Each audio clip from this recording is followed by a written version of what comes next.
For today. Hello again. This is Amy Bouchard. I am the chapter president for PRSA Las Vegas Valley. Thank you so much for joining us today. This is part of our monthly programming. We're coming to you via Zoom. Last year, we hosted a few virtual events. We'll continue to do so until we can meet in person in the very near future. Throughout this program, we will keep your microphone and camera muted. If there is the option for you to unmute yourself, please leave yourself muted until the end of the program through Q&A. We will have a Q&A box or the chat box for you to enter your questions throughout the program. Just a few quick announcements before we get started. Don't forget we have a job board, so if you're hiring, please consider posting your position on the board. You can find the job board at PRSALasVegas.com. We are having our first in-person event in May.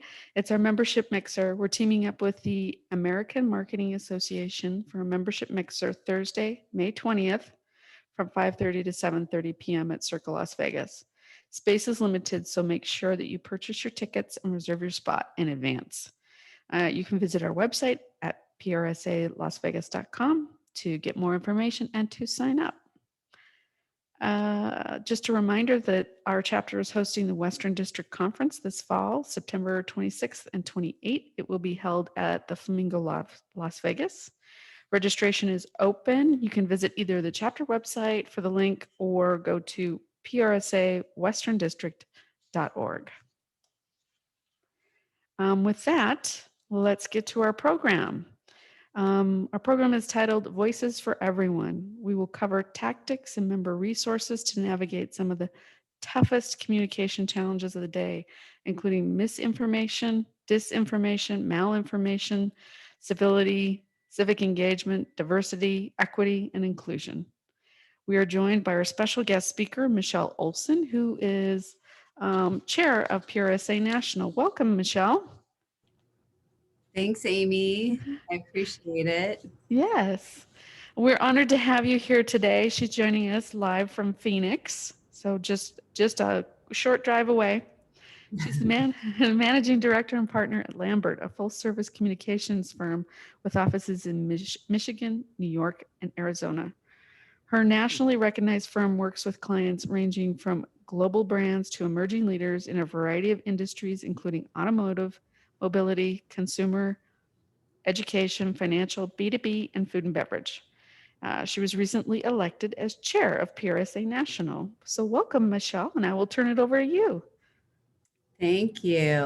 I will turn on my, no cameras. So you don't get to see me and you won't get to see my dogs.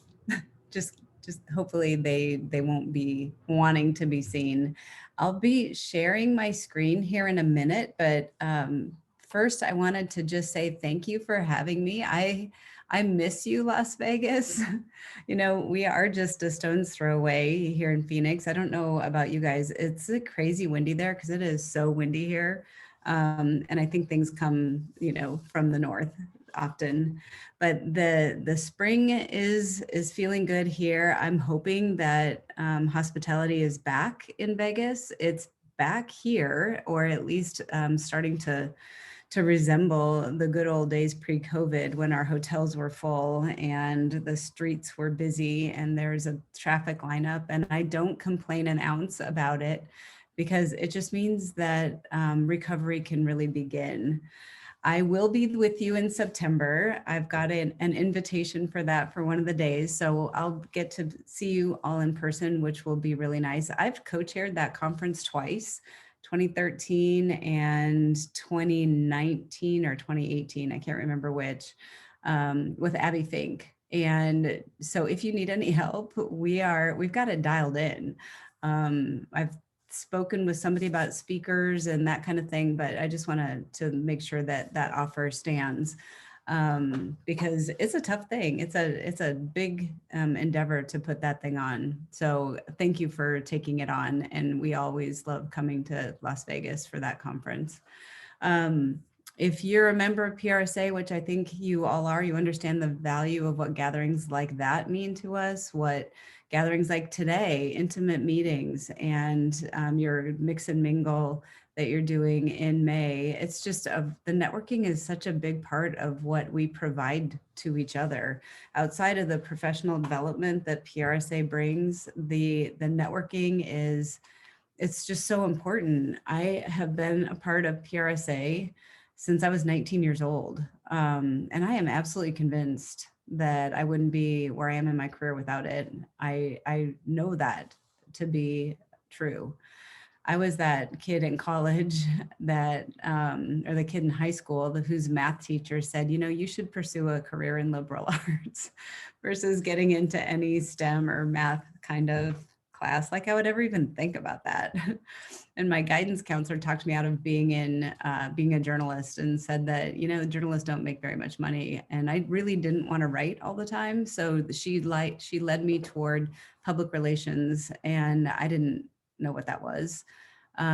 She shared with me 3 schools in Minnesota where I lived and said they were accredited in PR, go to one of them. I chose the one farthest away from my house and ended up getting a degree in mass communications from Morehead State University with a business minor. But the most important thing of my time there was that I found PRSA, which is our student organization, as you know, when I was a sophomore, and later became president of that chapter and on to Midwest District Director my senior year in college. It grounded me in the principles of persuasion and ethical behavior in our profession, and I've never let that go. I didn't get my first job in PR, however. I was working for Target in advertising, and they wouldn't pay my membership. And that wasn't why I left Target. I just didn't find my tribe to be in the ad world. I really wanted to be in the PR, on the PR side of marketing. And so of the 35 years or so in this business, 32 of them have been in agencies. So if you're in an agency, you know that we kind of count our life in agencies as dog years. So really it's like 220 years old or something in dog years. I moved to Phoenix after a really bad winter in 1991. So I've been around from the days when it was a small kind of bustling community to what it is now. And our state is more than 7 million people. I went on to be president of our Phoenix chapter, and then chair of Counselors Academy, which is the agency leaders and owners special section within PRSA. So I'm just demonstrating to you that this really has been an organization that has grown with me. I've grown with it. In 2017 or 2016, actually, I decided to run for the board because I really wanted our technology to be better. I wanted PRSA to be better at educating us on the converged roles that we face as communicators, not simply public relations, but as we got into media buying and multimedia and keyword search and all of the other things that we do now as practitioners, I didn't believe back then that we were teaching those things from a PR perspective. So I ran for the board. I was not successful in 2016 or 2015 for the 16 year. I ran again in 16 and was elected to the board, and I hope have made some good changes in the organization to keep us not only relevant but vital in our members' lives like it's been in mine. So that's a little bit about how I got here, but I want to share with you a little bit of where we're going as an organization. This year has already brought its share of unthinkable chaos, most recently through continued attacks on Asian Americans around the country. And then, as you saw yesterday, the re-traumatization brought up by the trial of Derek Chauvin and the inevitable verdict.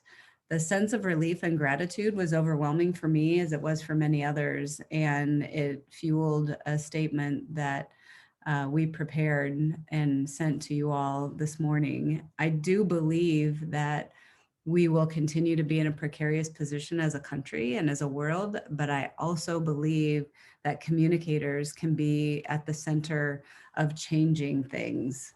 So that's what has led me into wanting to talk about Voices for Everyone. So I'm going to share the screen, pause there for a second, find the right desktop so that you're seeing only that and not like client work, because that would be a good idea, huh? So share this screen. And Amy, if you could just let me know that you're seeing a PowerPoint. Yep, absolutely. I don't see anything else either, just a PowerPoint. Okay, let me put that into big. Now, can you see it kind of big? Yep, Okay, awesome. Yay, technology works. perfect. You can't say you run on a platform of technology and then not be able to share a screen. That would be like, who hired that girl? So I do believe that communicators are central to how we fix the world. I think open communication is center to it, but more importantly, the code of ethics is center to how we change the world. Um, I I believe that we have the best profession, and you ask me that on almost any day, and I will continue to say that even on the days that are less gratifying. But one of the things that our chapter has done for a long time is each year we sign the code of ethics. And I've got a slide here that shows that, because I think it's important that to fix the world, we need to come at it from an ethical perspective. And that's really where Voices for Everyone was created. So defend the authority of evidence, mis and dis and malinformation is right there. Serve the public interest. The public interest isn't all white people. Honest, transparent communication, again, being truth and accuracy at all costs, and then support the right to free expression, diversity of thought, and open and inclusive civil discourse. So if we think about where we started with Voices for Everyone more than a year ago, it was really this place of advocacy where PRSA had been advocating for our profession, advocating for journalists who may have been wronged by the media, advocating for shifts in the White House when press secretaries were not of priority, and that communication wasn't happening. So very reactive. And what Garland Stansel, he is in Alabama, what he was chair last year, and he charged the advocacy committee, which had been writing really great statements, and we've been showing up in the right places, but to move away from being a reactive advocacy and make it more proactive. So not only representing our profession to the world, but also standing for those things that we as professionals were facing last year that we didn't have a voice for.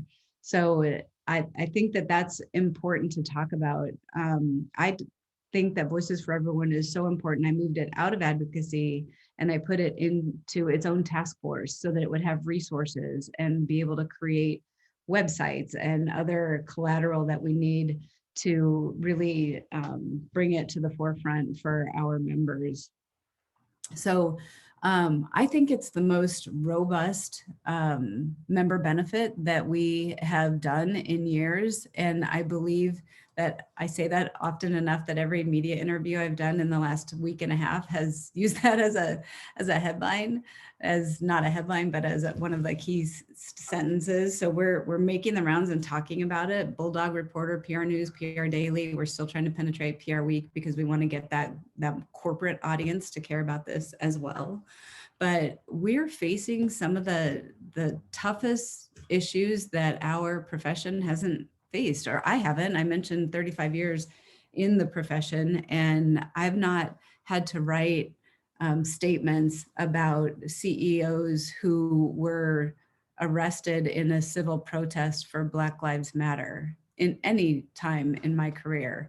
I've not had to write return to work policies when a 50,000 person workforce had been set home for a year. And so all of these things that are bubbling up in the background of real life is what Voices for Everyone was created to solve. So we think that we've done talking really well at PRSA. We've reacted really well. Advocacy sometimes didn't talk to staff, sometimes didn't talk to the communications committee. So we've siloed really well. So this one program has opened up a synchronization to PRSA that's been really helpful so far. And we just launched it in March. We beta tested it in February, but we really launched it in March. So here are the pillars that we're talking about. Disinformation, and I've got an entire presentation that we've developed just on disinformation because it's such a big focus area for communicators now. Civil dialogue, diversity and inclusion, and civic engagement. I want to point out, because you may want to multitask. I give you permission to multitask right now, and go to the website. It is voices for the number for everyone.prsa.org. And I want you to dig around. You'll notice that it doesn't look anything like these slides. We're trying to make it so actionable and so inviting, and not that PRSA's brand is not actionable nor inviting. It's very corporate, and we wanted to appeal to a younger audience. We wanted to have more flexibility to make it daily dynamic and change it quickly. And just the structure of PRSA's website didn't allow this. So I want to talk a little bit about each of these pillars, and then we can have a conversation about them. We are watching the analytics, so it's been out for about a month, and the disinformation page and the DNI page are the most visited pages on the website. And you'll notice when you go there that they also have the most content. So we know that on disinformation, if we could start there, the right message can build trust. It can challenge the status quo. It can drive real positive change, but the wrong message has the power to be devastating. And we've seen the devastation that disinformation can cause. We're living it in COVID era with the vaccine. There's a story that I saw today that hit my news feed that was 9 ways to debunk the information about the COVID vaccine. And it wasn't, PRSA didn't put that out, but I flagged it and asked for that to be vetted so that we can put it on the Voices for Everyone website.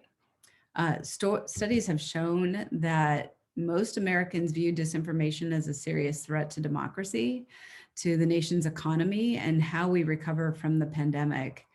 Just as we have the responsibility to share impactful, truthful information, we also have the responsibility to pre-bunk and debunk false or harmful information. And that's what Voices for Everyone's disinformation tab will do. We'll help practitioners develop these cognitive muscles that build resistance to the onslaught of content that is intended to trigger an emotional response. We'll have best practices and templates and examples of how to respond when your organization is under attack of a disinformation campaign. One of the things that I share with my children, who are not children, they're 26, is if you have an immediate response to something that you see online, a visceral response where you are so angry that you immediately want to hit send and share that on social media, just take a beat, just pause, don't send it, think about it first, and then investigate it. So 5 seconds to stop and think about it will probably have you get back out of your amygdala and into your prefrontal cortex, and you'll think, wait a minute, there's something about this. Because the people who are creating disinformation are trying to get you to react. They're trying to get you to be so angry that you share it. And so the truth is, those people are paid people. The disinformation's been industrialized. If you think about the industrialization of anything, it's in its simple form, taking something that started and then creating it en masse. The Industrial Revolution, the proliferation of social media. These are people whose jobs have been created to deceive other people. And they're doing that by spreading distruths, untruths. It's no longer the province of conspiratous social media amateurs. The guys that are passing around, and women who are passing around disinformation, they're not the I live in my mama's basement kind of people. These are companies created for a purpose to deceive us for profit. It's dangerous and it has devastating consequences. When we operate from a position of truth or accuracy, we can better participate in meaningful conversations with one another. And that's our jobs. That's our jobs as communicators, is to develop these conversations, which brings me to the next one, which is civil dialogue, or as I call it, civility.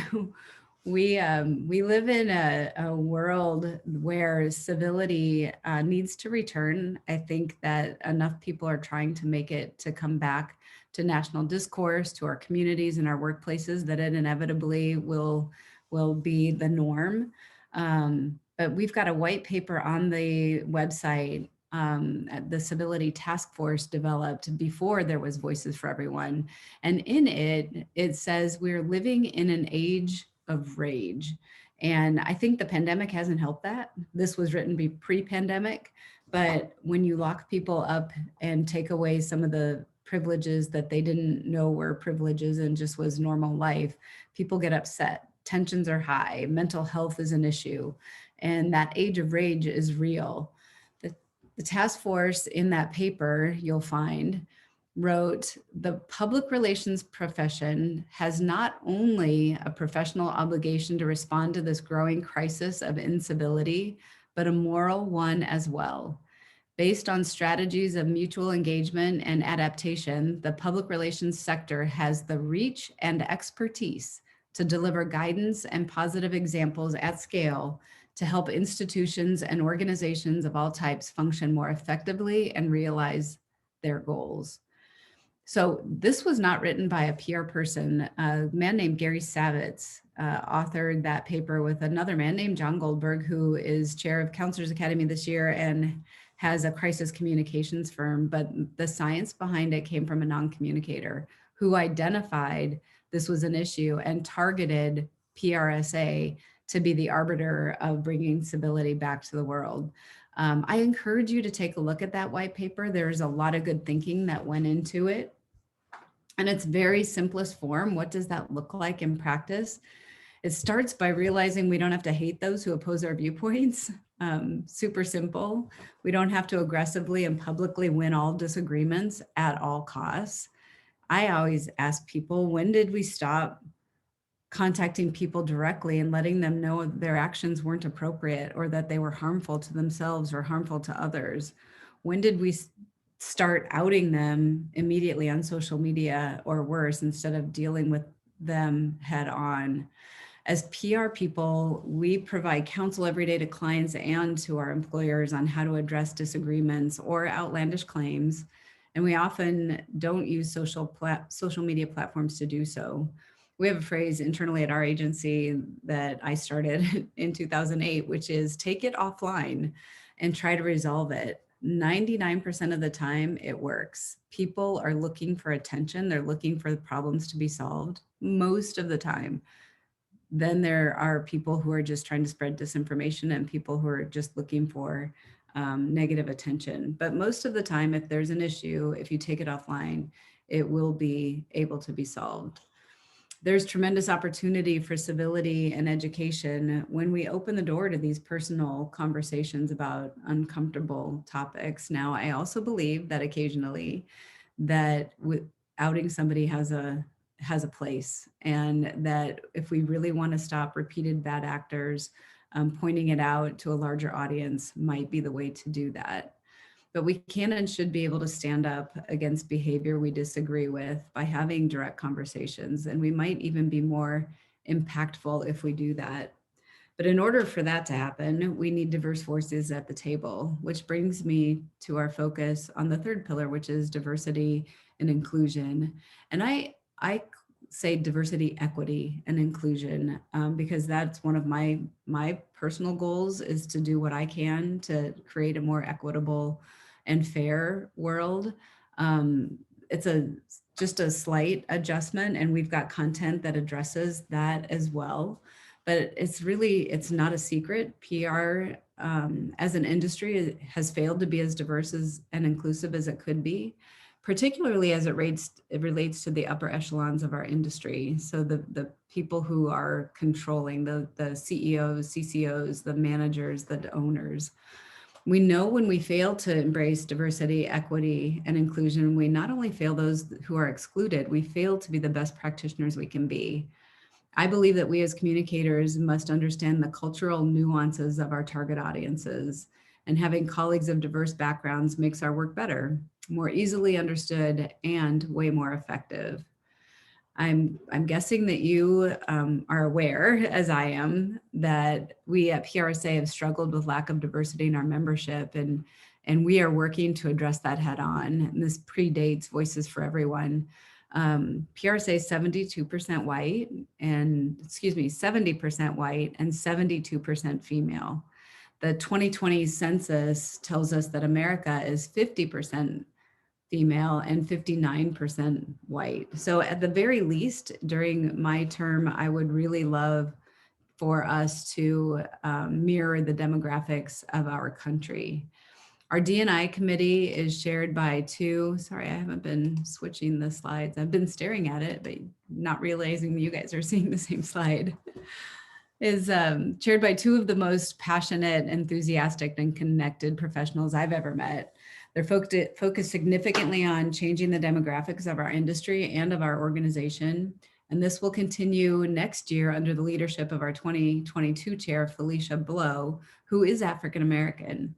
This committee brings the best minds and to the table and will help diversify our ranks. They're talking to students of diverse backgrounds at HBCUs and at the high school level, letting them know there's a place for them in communications and helping break down barriers to access. Right now, if a student considers entering the field of PR, yet they look around the room and they don't see anyone who looks like them, we stand a serious chance of losing the diverse and highly skilled and culturally rich professionals that we need in this industry. So we're addressing that. We're also addressing those who might have a barrier to college entry for financial reasons. So taking this population that needs assistance is part of the job of our foundation now. And education, research, scholarships, and helping anyone who has the gift of storytelling and a propensity to be additive to this industry, we want them. The D&I committee is also focused on enhancing our global reach, bringing PRSA chapters to Latin American countries so we can grow and enrich our organization that way. We've already penetrated Puerto Rico with kind of temporary charters as we work through some of the chartering aspects of it. We have a board member who is from Mexico, Jorge Degade. He lives in Tijuana, and he has been instrumental on the Diversity and Inclusion Committee in helping in Puerto Rico and laying the groundwork for new chapters in South America. And Las Vegas is culturally rich. Phoenix, obviously very Spanish speaking, Southern California. So this is really important to our communities, more important than maybe chapters in the Northeast, but it excites me to no end that we're doing this. We're also looking at putting APR exam and others in Spanish because it will be really helpful to increase our diversity. They're spearheading other resources for this website, like the D&I toolkit and other things that live both on the PRSA website and on the Voices for Everyone website. It's incumbent upon all of us, I believe, to use these tools, educate ourselves, break down barriers for diverse students and professionals to enter the industry and to guide our organization to better match the demographics of our unique nation. You saw my picture, you didn't see my face, but I'm white. I'm a white middle-aged woman, my organization is white. I think we have 10 people of color in an organization that's 85 people strong. So 2 years ago, we made a commitment to really diversify our ranks, and through our multicultural sister company that was created called Equal Sign and our partner advertising agency Ninth Wonder in Houston, we counsel clients daily to do the same thing, and we hire for talent.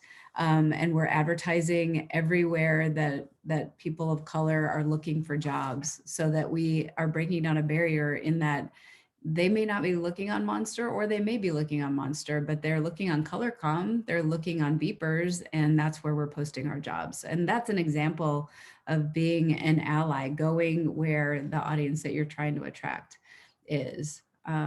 We are humble though, and know that we can't and shouldn't speak for everyone. PRSA feels this, my organization feels this. But we are working hard to elevate voices from this underrepresented group in a really authentic way.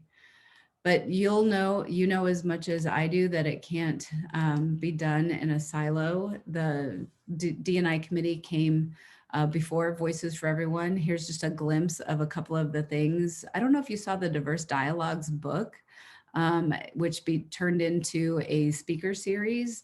And it is so good. It is so good. We're using it in our organization and just getting the perspective of people that have come from a different background and talking about communications through that lens. It really helps us to change our organization, and it's a good tool. Last year at ICON, we funded a multicultural scholarship endowment. The initial funding, I think it was Coke or Pepsi. If I say the wrong one, don't shoot me. One of the Coca-Cola companies put a lot of money in to get us to our goal of $50,000 to give scholarships that will bring HBCU students and others into our profession with just a little bit of a helping hand. And then Mentor Connect. It doesn't live solely in the D&I world. We want to give rising talent as much assistance as we can. So this mentoring program is open to everyone. Some of the Voices for Everyone things we launched, the concept of it last year at ICON. The D&I strategic plan is complete, and I use the term double down. With the killing of George Floyd last May, we doubled down on the equity portion of it, the changing our ranks portion of it, and that committee, I think, doubled or tripled in size. They are out there changing PRSA, but I think also changing the profession. We've got 20,000 people, professionals just under, and another 10,000 students. And I think that together we will provide authentic solutions that bring us into this more civil, inclusive future. And D&I is doing it, Voices for Everyone. So the civility white paper I mentioned, this year the students had their abatement competition was based on civility and how to create a more civil discourse within their own communities. On the website, you'll find some inoculation games for misdis and malinformation. I encourage you to jump into those and play around a little bit. They might trump you. They did me. The Spot the Troll, it was an exercise in finding fake Facebook pages. I got a lot of them right and I got a lot of them wrong. And then partnerships that we are working through on the research side, on the dismiss and malinformation. We've got educational institutions we're partnering with. So the work that we're bringing into that realm is scientifically vetted before we're out talking about it. And it's critically important. The other thing that I wanted to mention is that Voices for Everyone it's a crowdsourced resource, in that I'm asking chapters and members to share their best practices, their templates, statements, other materials, as we all figure out how to navigate these issues before us, which, as we know, are rapidly evolving. It would have been nice to pluck a statement off of the website and tweak it for PRSA's use for the verdict when it was read, and that I didn't have that luxury. Luckily, there are smart people whose hearts are guiding words, and I was able to talk to them before I wrote, and that was really important to me. But I want the site to be something that is really useful for our 20,000 members. And then lastly, a couple of things. I just wanted to introduce Linda. She sometimes does these talks with me. She is our new CEO. I told her she needs a new picture because this one doesn't look like her in person at all. But she's our new CEO, and she hit the ground running, and she understands our industry, which I think is really important as her being CEO of the Association of Magazine Media. But she also was at Martin Agency early in her career, and she was in the marketing events department, I think, for GM for 14 years in Detroit. So she understands it. She's not a PR person. She's not been a communicator, but she brings a lot of pragmatism and a lot of insights from other associations related to our industry, but just her years of experience in navigating some issues that we're also navigating.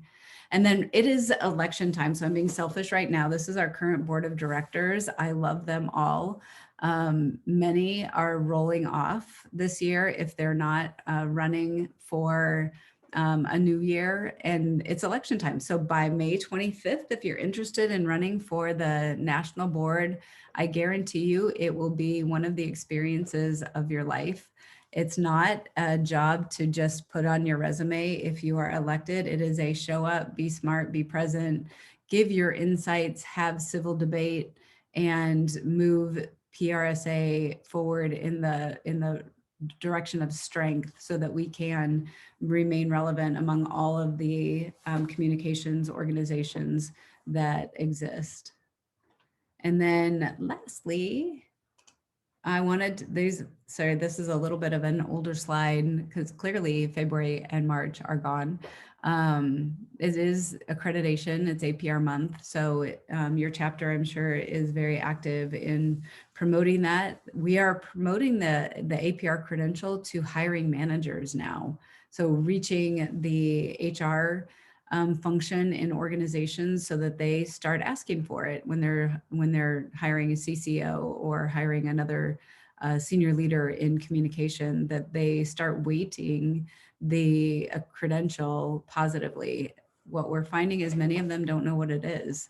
So I've asked the APR marketing committee to really focus their efforts there, in addition to making it a breezy, easy process for practitioners to get their accreditation. And then I'll skip everything. June 10th is Silver Anvil. It's going to be online. I am the hostess with the mostest, although there will be 4 or 5 different people. So it won't be the Michelle Olson show, thankfully, because that's fun for a couple of hours in a Zoom environment. And then October 15, 16, 17. So a leadership rally, leadership assembly, and icon. And at the moment, we are anticipating that there will be an in-person portion of icon in it's Orlando, Florida this year. So that is still shaping up. I just wanted on your radar that if your travel budget has not been killed because of COVID, put it aside. I think there are going to be a lot of PR people just really, really grateful to be able to convene and network and share stories and best practices and all of that. So, and then lastly, the V4E at PRSA.org. If you have a case study that you would like to share or to have considered for the Voices for Everyone website, please email it to v4e at PRSA.org. There's a little tiger team within the Voices for Everyone committee that is charged with vetting that content. We've got an educator, an agency person, a corporate person, a staff administrator, people that are very experienced in this field, vetting to make sure that what we are sharing on this website is worthy of others using it. So with that, I will turn it back to you, Amy, and I will stop sharing my screen. Great, thank you. That was fantastic information. I'd seen some of the emails about some of the diversity initiatives that have been taking place, but I hadn't really dug into them. So thank you so much for going into detail. It seems like a lot of great resources there. I'll go ahead and open it up for Q&A. If you have a question, go ahead and put it in the chat box, and I'll read those. Leslie Mojica asked, can we please get a copy of the slide deck, Oh, sure. Michelle? I've got several hidden slides in here because of the length of time that we were talking about. So I will send that to you. And if you need any clarification on the ones that I didn't talk through, just call me, email me. But I would be happy to send it. I don't know how big it is, but I'll send it to Amy or Carly or Dan. I'll send it to those, and you guys can do with it what you'd like. Thank you so much. And I was going to just mention that I read the message this morning from yourself and the chair-elect. I thought it was really well crafted and timely, so that was good to see. Thank you. Yeah, there's a lot of conversation at PRSA about when to speak out, to whom, and about what. Mhm. And I think that those conversations are happening in organizations all over the world as the universe deals us so many things that we could be speaking up about.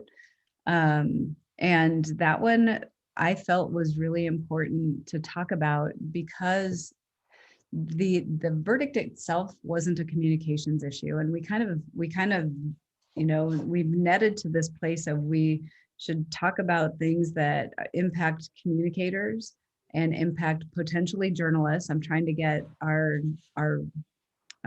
obsession with journalists off of our minds because journalists, that they have their own organization, and I've never seen them stick up for us as a profession. In fact, quite the opposite. So, but if they're, so we tended to focus our communication or our statements or our member communication around that. And here's why this one was really important. The events of May 25th, 2020, when we saw it again numerous times in the last few weeks. We saw a man be killed. We saw him take his last breath at the knee of a police officer, and it was so apparent for me as a human. I've seen a lot of news about police brutality of our Black Americans. I've not seen it with my own eyes, and that moment changed me. It changed a lot of people. It changed a lot of communicators because our organizations were changed, and bringing in conversations that had been uncomfortable conversations and putting them right at the forefront. The riots were attention getting, obviously, and needed to be communicated too. So everything that happened outside of the pandemic last year impacted us as communicators. We were talking about things that we weren't naturally talking about in our organizations. Some of my clients were setting up ERGs, employee resource groups, when they hadn't had them before, just to give a safe place for their Black workers to have conversations with white leadership. What we've seen with Asian American hate, what we've seen just in general, started, I believe, with that moment. And so I think sending out this statement was definitely not closure, but it was important to show communicators that they had a role in all of the events that happened last year, whether they wanted it or whether they knew it, and that we're here for them, that PRSA is here for them, that we created Voices for Everyone to give them tools. And I didn't want it to be a gratuitous moment to say, and look at what we did because of it. But honestly, that was one of the reasons why we wanted to make sure that there was a really robust diversity and inclusion tab that focused on racial inequity as well. There's a question that's long in here now, I see, Yes. from Whitney. You're welcome. Following up on Amy's comment about your direct message this morning, do you think it's right for a large and diverse organization such as PRSA to take a public stance on controversial concepts such as equity? Do you think making these statements can alienate members of organizations who might have dissenting viewpoints? The short answer to your question, Whitney, is yes. I think that's why it took me and a few others so long to get the words right last night, because we weren't, and it wasn't a justice has been served message. It was a communicators have to deal with this kind of controversial subject matter, and sometimes we need to take it head on. I lean toward do the right thing always. And sometimes the right thing is the most painful thing, and to keep politics out of it at all costs. And I'm an independent. I'm like one of the straddle the line people. And I see the goodness on both sides of our political parties, and I see the problems that have been created because of our political parties. And I think that large organizations need to remember why they're chartered. PRSA needs to remember why it exists. it needs to focus on the communicator. It needs to focus on being helpful to the communicator and to being supportive. And that statement was really my attempt at acknowledging this has been a rough year caused by the actions that have taken place over the last year, that with the pandemic and with our racial unrest, and it needed to be a moment of acknowledging that.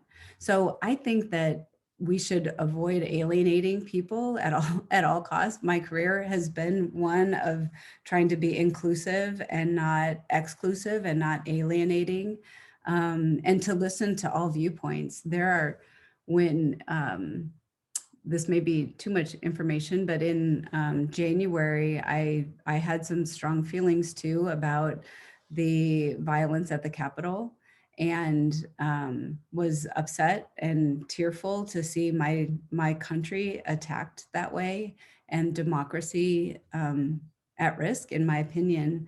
But I also saw that disinformation played a part in that when I released the statement, which was again very intentionally worded to be focused on communicators. I had people from my chapter, I'm Phoenix chapter. I've got a lot of friends here, and I have friends that called and they were absolutely angry with me for sending that out. And I talked them through it, and we had a very civil conversation about how to react. And I brought forward their thoughts to the board, which opened up the discussion of exactly that, Whitney, which is we don't speak whenever there's something political to speak about, whenever there's a world thing to speak about, because it's going to happen every day. We're going to have something that we could be speaking about and taking a stance on every single day. And that's not what PRSA is about. When we're advocating for the profession. I believe that we should spend more time talking about, communication laws that are being thought about in Capitol buildings all over the country, including Washington, D.C., and how that's going to impact us, freedom of speech, and how that impacts us. Those kinds of things, I think, are time well spent.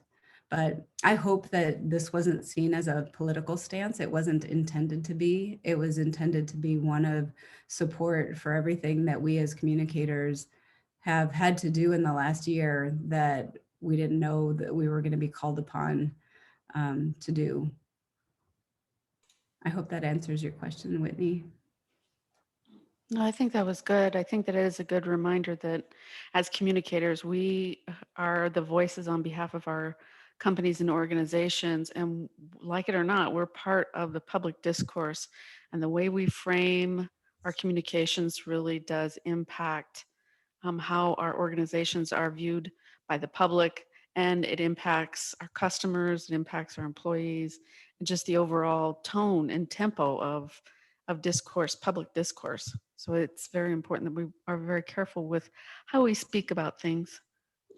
It's yes. My husband is not in public relations. He is a writer, but he summed it up once and he said, "You guys are like the moral police in your organizations, aren't you? Like you're telling people they're doing stuff wrong all the time." And I'm like, "Well, we're also telling people they're doing stuff right." But yeah, sometimes we feel like that. But when we lean heavy into the code of ethics, it gives us our roadmap for that. And you feel when you've been asked to cross a line. I feel when somebody's pulling me out of the code of ethics, and it's a visceral reaction. It's a I'd rather quit this job than do what you just told me to do kind of thing. And it. So I'm really grateful for the code. I'm grateful that I am reminded to sign it every year, to read it, to pull it off the shelf and take a look at it, or more accurately, to call it up on the website and take a look at it. So yeah, we have really important jobs. We have really, really important jobs. Well, thank you, Michelle. I don't see any other questions. So with that, I think we'll go ahead and wrap it up. That way we give everyone a little bit more of their lunchtime back. Unless you had any other thoughts you wanted to share, Michelle? I I don't have anything that's earth shattering. I encourage you to share the Voices for Everyone website with people that in your organizations and other communicators and with your chapter. The Western District Town Hall has not been scheduled yet. And I'm hoping Ryan Nairmore is able to work that out with Karen Mateo, Chief Communications Officer, so that we can get that scheduled in early June, I think. But I would sure love for you all to attend and meet Linda personally and Ryan and other members of the board that I've invited to join us. Kay Sweetser holds the chair for the Western District right now. She's in San Diego. She is a professor, a retired Navy PhD. She's fascinating. So I've asked her to join us as well.